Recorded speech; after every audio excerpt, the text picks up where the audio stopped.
Waziri wa Habari, Utamaduni, Sanaa na Michezo Paul Makonda amesema serikali imejipanga kikamilifu kukabiliana na mmomonyoko wa maadili nchini kupitia utekelezaji wa mkakati wa kitaifa wa mwaka 2026-2036.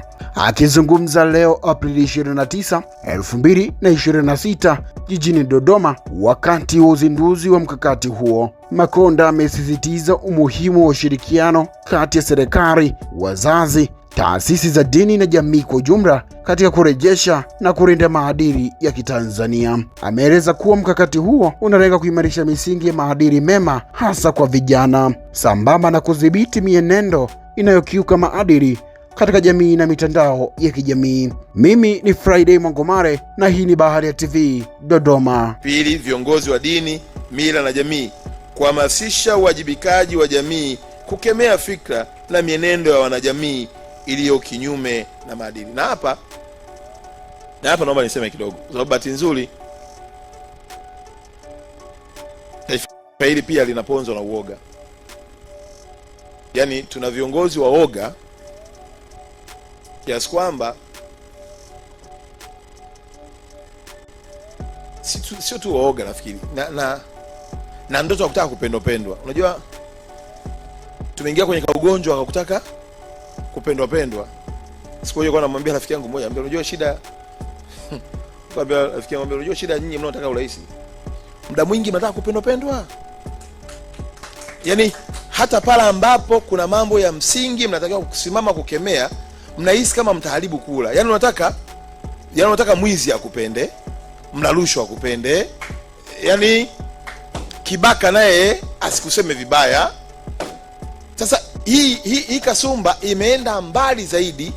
Sasa hivi humuoni kiongozi wa dini anayesimama hadharani kupambana na kukemea ushoga katika taifa letu. Yaani vitendo vya ushoga sio kwamba vimekwisha, vipo. Lakini don't see a commitment leader anayesimama kusema kwamba no, enough, it is enough, tuokoe kizazi chetu hiki. Ila utawakuta wako kwenye mapambano ya kisiasa. Hasa najiuliza jamani, sasa kila mtu akitaka kuwa kiongozi kwa taifa linalozidi kumomonyoka maadili kama utakuja kuongoza, yani unaona raha kuja kuongoza mashoga? Yani unapambana usikemee rushwa, unataka kuona raha kuja kuongoza wala rushwa. Yani watu wanapotea watoto wao kwa madawa ya kulevya, hukemei, unaona raha.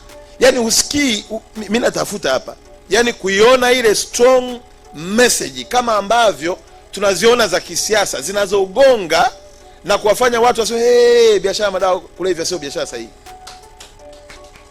Sasa viongozi wa dini na viongozi wa kimila wasipotumia sauti ya kimsingi, viongozi wa dini ndio mashine pekee inayoweza kubadilisha tabia ya mtu.